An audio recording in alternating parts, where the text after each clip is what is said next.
जो समझदार लड़कियां होती हैं वो हर चीज को इस चीज से देखती है कि क्या सही है और क्या एक्चुअल में गलत है। वो अपने फायदे से हर चीज को जज नहीं करती। वो ये नहीं देखती कि मेरा फायदा जिस चीज में मैं उस चीज में चली जाऊँ। वो ये देखती है कि अपनी फैमिली के लिए सबके लिए क्या सही है। लेकिन लोगों को वो चीज समझ नहीं आती। लोगों को सिर्फ ये समझ में आता है कि चापलूसी नहीं की इसने हमारे हर में हाँ नहीं मिला। वो ये नहीं सोचते कि वो सबके बारे में सोच रही है। लोग ये सोचते हैं कि इसने हमें चापलूसी क्यों नहीं करी, इसने हमारे कहने के अकॉर्डिंग ये काम क्यों नहीं करा।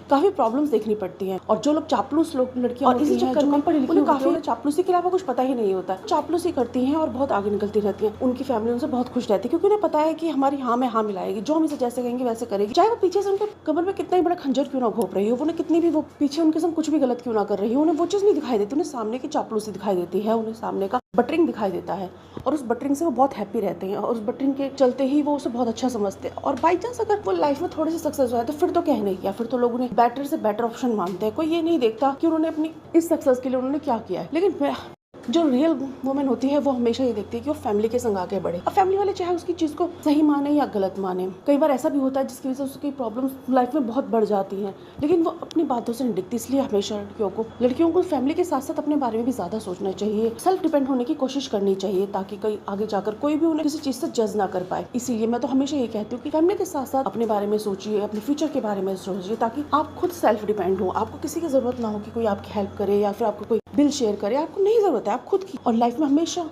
अपना एक स्टैंड रखिए ताकि आपको कोई जज ही ना कर पाए कि आप गलत है या सही है। जब तक आपका अपना पर्सनल स्टैंड नहीं होगा तब लोग आपको सही गलत में जज करते ही रहेंगे। और इसी तरीके की सिंपल ट्रिक्स जानने के लिए फॉलो एंड सब्सक्राइब कीजिए। हेलो फ्रेंड्स, मैं आपकी दोस्त एंड आपकी कोच। आज हम पढ़ी लिखी लड़कियों में ऐसी क्या कमी होती है जो लोगों को समझ नहीं आती। क्यों आज भी लोग कम पढ़ी लिखी लड़कियों को बहू बनाना ज्यादा पसंद करते हैं? ऐसा क्या कारण है कि 21 सेंचुरी में भी लोगों का सोचना यही है कि पढ़ी लिखी लड़कियों से ज्यादा कम पढ़ी लिखी लड़कियां घर को अच्छे से संभाल सकती हैं? ऐसा क्या कारण है? क्यों हम इस चीज को नहीं समझ पाते कि जो ज्यादा पढ़ी लिखी लड़कियां होंगी वो आपकी फैमिली को, अपनी फैमिली को या अपने आने वाले बच्चों को अच्छे से सपोर्ट कर पाएंगी, उन्हें अच्छे से और समझा पाएंगी, पढ़ा लिखा पाएंगी या अपने फ्यूचर को अच्छे से सिक्योर कर पाएंगी। क्यों हमारी थिंकिंग आज भी यही है कि कम पढ़ी लिखी लड़कियां ही फैमिली को अच्छे से सिक्योर कर पाती हैं या संभाल पाती हैं? क्योंकि जो समझदार लड़कियां, जो पढ़ी लिखी लड़कियां होती है, वो पढ़ाई के साथ साथ समझदार भी हो जाती है। और समझदार लड़कियों को डील करना लोगों के लिए बहुत मुश्किल हो जाता है। इसीलिए उन्हें लगता है कम पढ़ी लिखी लड़कियां ही बहू बनने के लिए ज्यादा लायक होती हैं। लेकिन सिंपल सा लॉजिक ये है कि समझदारी के साथ साथ तो उनके अंदर काबिलियत बढ़ जानी चाहिए। लेकिन नहीं, लोगों के पैमाने पर बहू को लेकर आज भी कम पढ़ी लिखी और कम समझदार औरतें ही ज्यादा सुटेबल होती है। क्योंकि जो समझदार लड़की हो जाती है वो आपके हर गलत में हाँ और आपके हर सही में ना कभी नहीं करती। वो आपके सही को और गलत को समझकर हर चीज का सही जवाब, सही आपके सही में सही और आपके गलत में गलत बताती है। आप जो कहें वो हर चीज में बिना सोचे समझे हाँ नहीं करते। तो लोगों को वो चीज